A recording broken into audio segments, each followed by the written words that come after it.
നമസ്കാരം, ഞാൻ doctor അരുണുമൻ, neuro സർജനാണ്. Brain tumour അല്ലെങ്കിൽ മസ്തിഷ്ക മുഴകളുടെ ചികിത്സയുടെ വിജയം നിർണ്ണയിക്കുന്ന ഘടകങ്ങൾ എന്തൊക്കെയാണെന്നുള്ളത് നമുക്കിപ്പം നോക്കാം.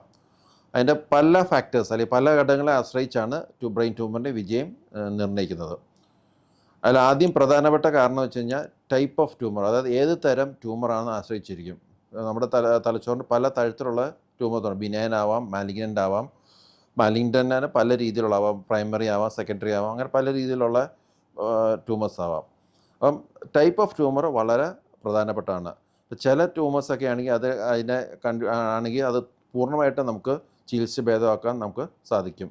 അതായത് മെനിഞ്ചോമ, കവർണോമ, പിറ്റ്യൂട്ടറിനോമ, ലിംഫോമ, ഹെമാൻജിയോബ്ലാസ്റ്റോമ, ഷ്വാനോമ, അങ്ങനെ പല ലിംഫോമ, അങ്ങനെ പല രീതിയിലുള്ള ട്യൂമേഴ്സിനെയൊക്കെ നമുക്ക്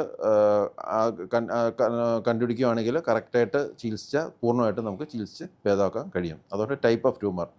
രണ്ടാമത്തത് സൈറ്റ് ഓഫ് ട്യൂമർ, ഏത് ഭാഗത്താണെന്നുള്ളത്. ഇപ്പം ചില ട്യൂമേഴ്സൊക്കെ നമുക്ക് സർജറി ചെയ്ത് പൂർണ്ണ നീക്കം ചെയ്യാൻ പറ്റാവുന്ന സൈറ്റിലാണെങ്കിൽ നമുക്ക് ഈസി ആയിട്ട് നമുക്ക് അതിനെ കൈകാര്യം ചെയ്യാൻ പറ്റും, തലയുടെ സർഫസിലൊക്കെ ഉള്ളതാണെങ്കിൽ. അപ്പോൾ ചില ട്യൂമേഴ്സൊക്കെ ബ്രെയിനിലെ ഡീപ്പായിട്ട്, ബ്രെയിൻ സ്റ്റെമിന് നടുക്ക് അല്ലെങ്കിൽ ഞരമ്പുകളുടെ ഇടയിലൊക്കെ ആണെങ്കിൽ ചിലപ്പം നമുക്ക് പൂർണ്ണമായിട്ട് നീക്കം ചെയ്യാൻ സാധിച്ചൊന്നും വരത്തില്ല. പിന്നെ സൈസ് ഓഫ് ട്യൂമർ, ട്യൂമറിൻ്റെ വലിപ്പം, അത് വളരെ പ്രധാനപ്പെട്ട ഒരു കാര്യമാണ്. ചെറിയ തോതിൽ, ചെറിയ സൈസിൽ കണ്ടുപിടിക്കുന്നത് എപ്പോഴും വളരെ എളുപ്പമാണ് കൈകാര്യം ചെയ്യാൻ. സൈസ് കൂടുന്തോറും അതിനെ റിമൂവ് ചെയ്യാനുള്ള ഡിഫിക്കൽട്ടി അല്ലെങ്കിൽ അതിൻ്റെ പ്രയാസം കൂടുതലാണ്. പിന്നെ ഉള്ളതെന്ന് വെച്ച് കഴിഞ്ഞാൽ ഈ ട്യൂമർ കണ്ടുപിടിക്കുമ്പം പേഷ്യൻ്റെ ആരോഗ്യസ്ഥിതി, അതായത് പേഷ്യൻ്റെ ആരോഗ്യനില, മറ്റേതെങ്കിലും അസുഖങ്ങളൊക്കെ ഉണ്ടെന്നുള്ളത്. അപ്പം ഒരുപാട് ഹൃദ്രോഗമുണ്ട് അല്ലെങ്കിൽ സ്ട്രോക്ക്, അങ്ങനെ വേറെ ഏതെങ്കിലും മേജർ അസുഖമൊക്കെ ഉള്ള ഒരാളാണ്, അല്ലെങ്കിൽ ആരോഗ്യസ്ഥിതി മോശമായിട്ടുള്ള ഒരാൾക്കാർക്ക് ശസ്ത്രക്രിയ ചെയ്ത് സർജറി ചെയ്യാനുള്ള റിസ്ക് വളരെ കൂടുതലാണ്.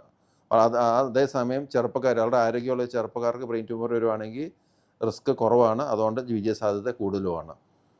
പിന്നെ അഞ്ചാമത്തെ ഫാക്ടർ എന്ന് വെച്ച് കഴിഞ്ഞാൽ ട്യൂമർ കണ്ടുപിടിച്ചാൽ എത്രത്തോളം അതിനെ നീക്കം ചെയ്യാൻ കഴിഞ്ഞു എന്നുള്ളത്.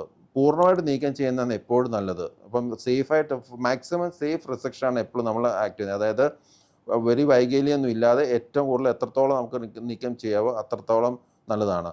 അപ്പം ചില കേസുകളൊക്കെ നമുക്ക് പൂർണ്ണമായിട്ട് ഒരു വൈകല്യം ഇല്ലാതെ പൂർണ്ണമായിട്ട് നീക്കം ചെയ്യാൻ കഴിയും. അപ്പോൾ ചില കേസുകളൊക്കെ നമുക്ക് പൂർണ്ണമായിട്ട് നീക്കം ചെയ്യാൻ കഴിയത്തില്ല. കാരണം നീക്കം ചെയ്യാൻ ശ്രമിച്ചു കഴിഞ്ഞാൽ പേഷ്യൻറ്റിന് പല രീതിയിലുള്ള വൈകല്യങ്ങൾ വരാൻ സാധ്യതയുണ്ട്. അതുകൊണ്ട് എത്രത്തോളം നീക്കം ചെയ്യാൻ സാധിക്കും എന്നുള്ളത് വളരെ പ്രധാനപ്പെട്ട ഒരു കാര്യങ്ങളാണ്. ഇത്തരം കാര്യങ്ങളെ ആസ്പദമാക്കിയിട്ടാണ് ട്യൂമർ സർജറി അല്ലെങ്കിൽ മസ്തിഷ്ക മുഴയുടെ ചികിത്സയുടെ വിജയം നമ്മൾ നിർണ്ണയിക്കുന്നത്. Thank you.